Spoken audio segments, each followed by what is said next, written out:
person. I hope you're having an amazing day. And if not, that's okay too.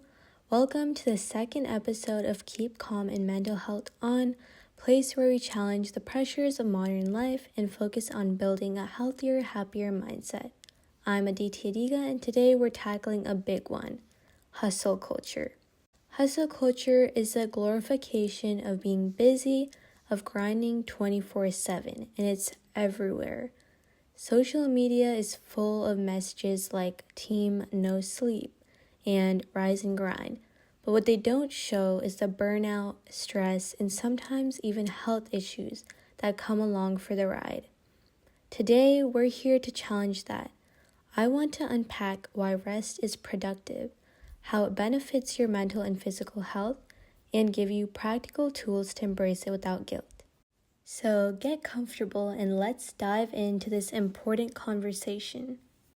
Let's start by breaking down hustle culture a bit more. Hustle culture says that your worth is tied to how much you do, how much you achieve, and how busy you are. It's this idea that success means being constantly on the go, sacrificing sleep, rest, and sometimes even relationships for the grind. We've all seen those influencers posting about their 5 a.m. grind or their 18-hour workdays. And I'll admit, I used to think, wow, they're so productive. I should be doing that too. But here's the thing. Hustle culture isn't just about working hard. It's about overworking. It's about ignoring the signals of your body and mind and what they're sending you because you feel like you have to keep going. And that can lead to burnout, anxiety, and even long-term health problems. The scariest part, it's so normalized. Think about phrases we hear all the time. We wear busyness like a badge of honor, but what are we actually honoring? Here's a question to reflect on. When was the last time you felt truly rested? Not just physically, but mentally and emotionally too. For many of us, rest feels like a luxury, even when it should be a priority and a necessity.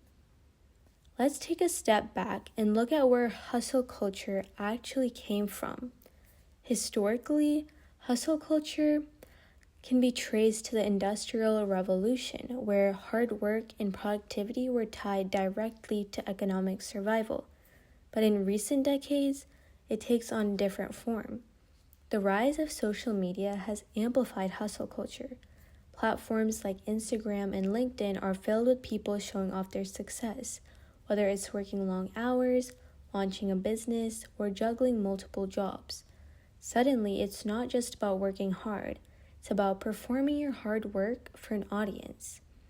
And there is this influence of the self-help industry, which often promotes the idea that you're not doing enough unless you're constantly striving for more. While ambition is great, this mindset creates pressure to always be busy, leaving little room for rest or balance. It's fascinating to see how something that started as a survival mechanism has evolved into this toxic culture. Understanding its origins can help us start to dismantle it in our own lives. We've talked about what hustle culture is, but let's dive deeper into how it affects mental health. Constantly pushing yourself to be productive can lead to burnout, a state of emotional, physical, and mental exhaustion caused by this period of prolonged stress. Burnout isn't just feeling tired, it's feeling completely depleted. It can make you feel detached from your work, lower your self-esteem, and even lead to anxiety and depression. What's worse is that hustle culture often makes people feel guilty for experiencing these emotions.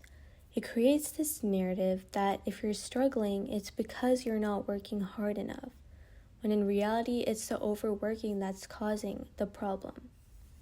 If you've ever felt this way, know that you're not alone. Recognizing the link between hustle culture and mental health is the first step in breaking free from it. Hustle culture thrives on myths, ideas that sound good on the surface but fall apart when you look closer.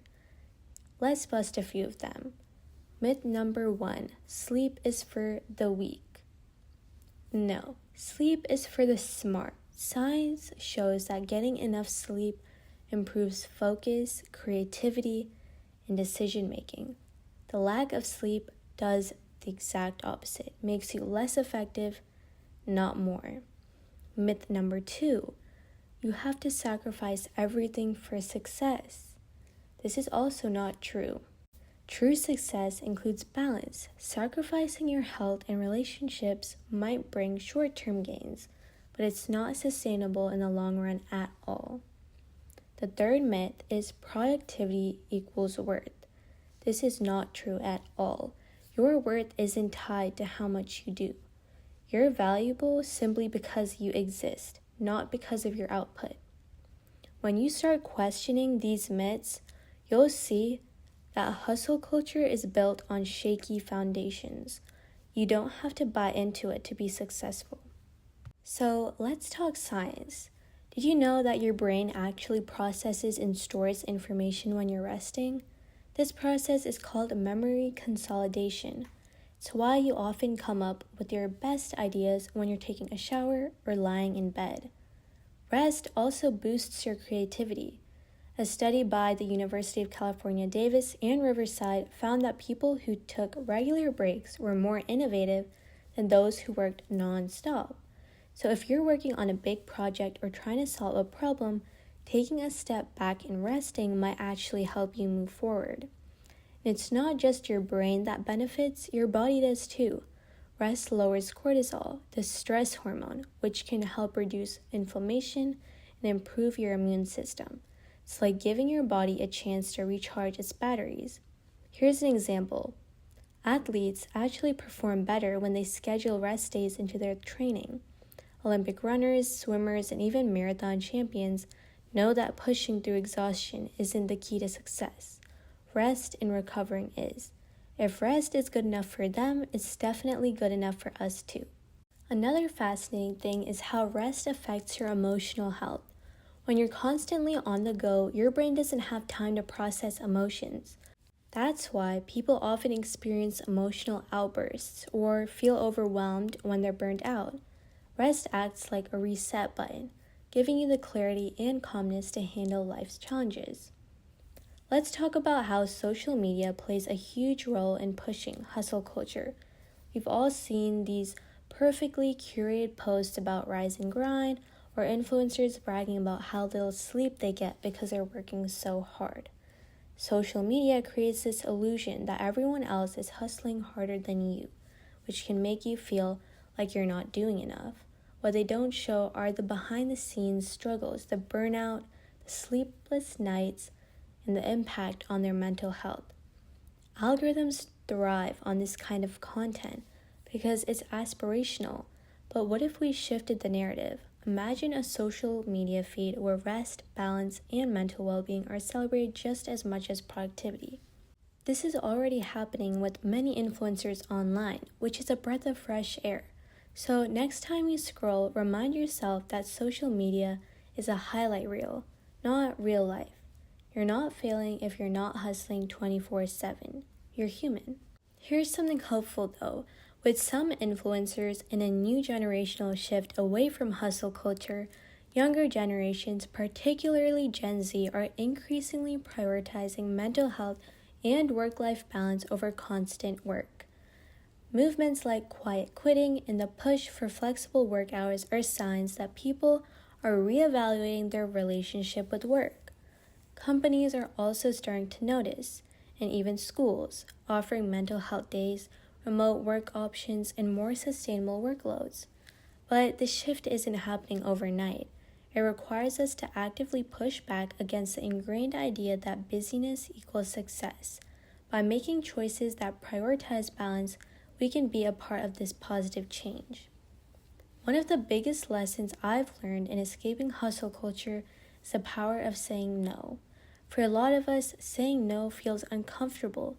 We don't want to let people down, miss opportunities, or seem unproductive. But here's the truth. Every time you say yes to something, you're saying no to something else. Always saying yes to work. You're saying no to rest, hobbies, or time with loved ones. Learning to set boundaries isn't about being selfish. It's about protecting your energy and making sure you have enough to give to the things that truly matter to you. Remember, saying no to one thing can sometimes mean really saying yes to yourself. Now, success is not what society tells you and not what hustle culture says. For some people, success might mean climbing the corporate ladder. For others, it might mean having time to travel, pursue hobbies, or spend time with family. Success is deeply personal and there is no one-size-fits-all definition. When you redefine success on your own terms, you take back control. You're no longer chasing someone else's dreams. You're building a life that aligns with your values and priorities. That's how we move beyond hustle culture. Here's a big question. How do you define success? For so many of us, success looks like working long hours, hitting big goals, and constantly achieving more. But is that really success if it comes at the cost of your health and happiness? Let me challenge you to think differently. One of my favorite quotes is, "Success is liking yourself, liking what you do, and liking how you do it." That's from Maya Angelou, and it's such a powerful reminder of success and how it doesn't have to be the same thing for everyone. So let's redefine success together. It's not about doing more, it's about doing what matters. Okay, let's address the elephant in the room. Why does rest feel so hard? For a lot of us, it's guilt. How can we overcome this guilt? We live in a society that praises busyness. Rest can feel unproductive or even selfish, especially if you're someone who's used to taking care of others or juggling a million responsibilities.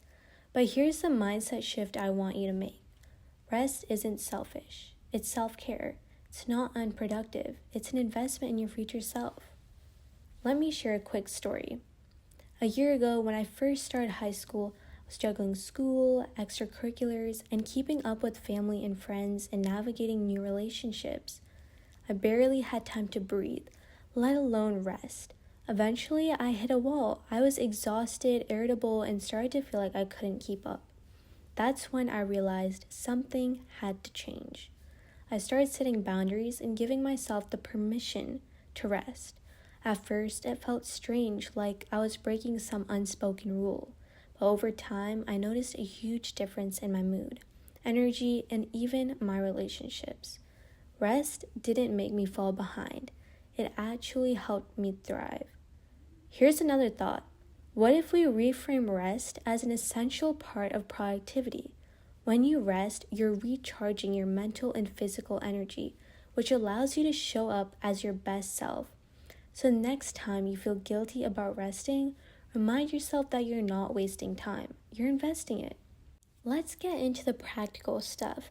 How can you incorporate rest into your life without feeling like you're falling behind? Start small.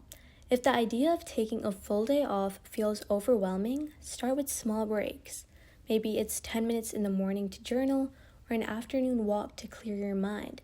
Small, consistent habits can make a huge difference. Next thing, set boundaries. This one's big. Learn to say no to things that don't align with your priorities. Protect your time like it's your most valuable resource, because it is. Saying no isn't about letting people down. It's about showing up fully for the things that matter most. Now here's something important. Unplugging regularly. Social media and constant notifications can make you feel like you always need to be online.